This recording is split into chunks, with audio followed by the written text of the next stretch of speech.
जी अस्सलाम वालेकुम। कहाँ से सर जनाब बोल रहे हैं आप? अस्सलाम वालेकुम। मैं अमेरिका से बात कर रहा हूँ भाई। जी सर, बताइए क्या कहना चाहेंगे। ये पहली बात तो कि आपने एक अच्छा आउटलेट दिया है लोगों को कि हम कॉल करके अपने ख्यालात का इजहार कर सकते हैं। बहुत शुक्रिया। तो मैं दो तीन बातें करना चाह रहा था। पहली बात तो ये कि माशाल्लाह अब हम 50-60 साल के हो गए हैं। बचपन से सुनते आते हैं, अखबारों में पढ़ते हैं कि कुछ हसास अदारे हैं, मुख्तदिर कुव्वतें, पसे पर्दा कुव्वतें, ये न्यूट्रल, ये अब सबको पता है क्या है। तो मेरी गुजारिश अपने इदारों से ये है कि अब आपने जो काम करना वो खोल के कर दिया करें। खाम खा शर्मिंदगी की बात है कि हम छुपने की कोशिश करते हैं चीजों के पीछे, छुपा जाता नहीं। दूसरी बात ये कि फौज की लीडरशिप अपना इमेज खुद खराब करती है, ये मैं देखता हूँ बचपन से। और उसके बाद हुब्बुल वतनी के नाम पे या दुश्मनान पाकिस्तान का ड्रामा देकर या शहदा की कुर्बानियों की याद दिलाकर और इस तरह की जज्बातियत से काम लेके वो चाहते हैं भी किसी तरीके अवाम उनकी इज्जत करे। भाई आप तो फौज का इमेज खुद खराब करते हैं, फिर कहते हैं फौज में बेचैनी फैल गई। तो वो आपका सोचने का काम है ना, बेचैनी क्यों फैली, भी ऐसे काम ना करें। तो क्या दूसरी बात ही कि अवाम में बेचैनी नहीं फैलती, तो उसकी भी फिक्र कीजिए आप। अगर आपने उसकी फिक्र नहीं करनी तो अवाम क्यों करे आपकी फिक्र।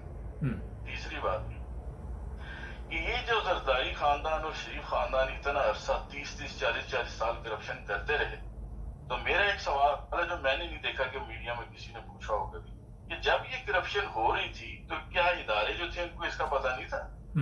और अगर नहीं पता था तो उनकी कारकर्दगी में सवाल है, और अगर पता था तो उनके किरदार पर सवाल है। और फिर ये केसेस साल साल लटक रहते हैं, किसी को कोई परवाह नहीं। ये किसका काम है कि उनको साबित करो, उनको खत्म करो। आखिर मेरी गुजारिश ये है कि चाहे वो मिलिट्री की लीडरशिप है या कोई है, कि भाई हम कुछ हमारे भी जानने वाले जेलों में होते होंगे, तो क्यों ना हर मुजरिम को इजाजत दी जाए कि वो अपने केसेस खुद ही मैनेज करे। बस मैंने यही कहना था। अच्छा सर, एक दो सवाल है। नवाज शरीफ को जानते हैं आप? कभी मुलाकात हुई उससे?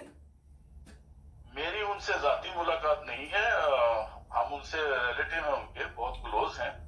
फिर कभी आपसे उस पर भी बात करेंगे कि मैं कुछ चीजें मेंशन करना नहीं चाहता, लेकिन 90s में उनकी फैमिली ने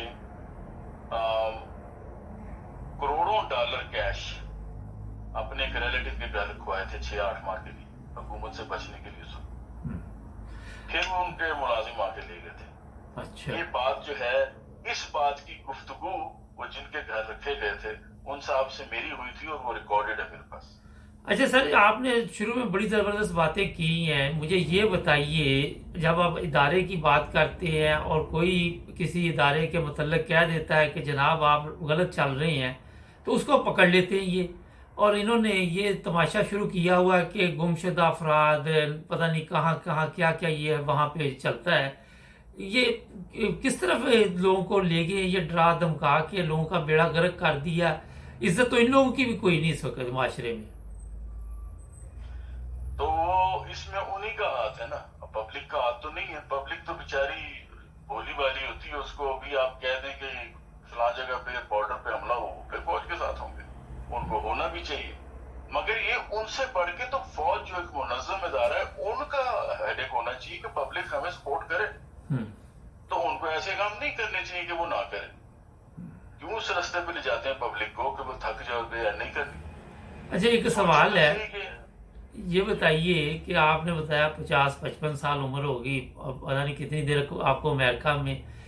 कभी आपने पाकिस्तान में जब थे तो देखा कि बिजली पूरी आती हो, या लोग जो है वो सुकून से वहाँ बिजली की तरह से मुतमिन हो?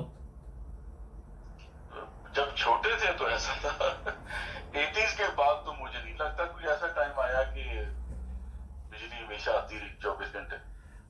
और ये अब जो गवर्नमेंट आई, 18-18 घंटे वहाँ बिजली नहीं आ रही, तो कहाँ चली गई बिजली? सर खुदा जाने की काशी है, लेकिन इट्स वेरी सैड कि अच्छा, वैसे ऐसे होता है। अब अमेरिका में है, मुझे भी 36-37 साल यूरोप में हो गए कि एक चीज़ आ गई है तो फिर वो चली भी जाती है। यहाँ तो कभी ना, मैं पूरे यूरोप में घूमता रहता हूँ, अमेरिका में भी रहा हूँ, कनाडा, कभी बिजली गई नहीं। तो हमारे मुल्क की क्यों चली जाती है? यहाँ बहुत कम जाती है। और जब वो एस्टिमेट देते भी हैं कि कि 4 आवर में आ जाएगी, तो उससे पहले ही आ जाती है। और अगर जाए भी तो हैरानगी होती है कि बिजली क्यों चलेगी। तो कभी कभार ऐसे होता है, लेकिन ना अहली जो है और लोग अपना काम करते नहीं, जिम्मेदारी का एहसास करते नहीं, चाहे वो सिविलियन इदारे हैं, भले वो मिलिट्री का हो, वो होगा क्या उस मुल्क का जहाँ लोग ऑनेस्टी नहीं है। फिर जब हम यहाँ आ जाते हैं, उन दोस्तों और रिलेटिव से बात करते हैं, वो सोचते हैं वहां जाके बिक गए। उनको किस तरह समझाया जाए कि भाई यहाँ जो हमारे फेथ की कही हुई अखलाकियात और वैल्यूज हैं, उस पर खुद तो हम अमल नहीं करते, यहाँ ये लोग करते हैं उस पर। तो क्या करें हम, क्या डिसऑनेस्ट हो जाए कि इनकी अच्छाई को माने ना। वो अच्छे काम करते हैं तो फिर हम उनकी तारीफ करते हैं और यहाँ रहना चाहते हैं। बहुत शुक्रिया सर, अपने रूट्स को छोड़ के जाता है सर। बहुत शुक्रिया। अपने बच्चे, हाँ जी, आपसे बात करके अच्छा लगा, और भी प्रोग्राम आपके साथ का। ये चैनल हमने इसलिए बनाया, मैं थोड़ा सा बताता भी जाऊं देखने वालों को, आपको भी, कि आपने देखा जो पाकिस्तान मीडिया है वो 4 बंदे लेकर रोजाना बैठ जाते हैं और उन्हीं की बात सुनी जाती। आम पब्लिक का तो पता ही नहीं किसी को किस हाल में है। तो मैंने ये सोचा क्यों ना हम आम लोगों की बात सुने, आम लोग किस हाल में।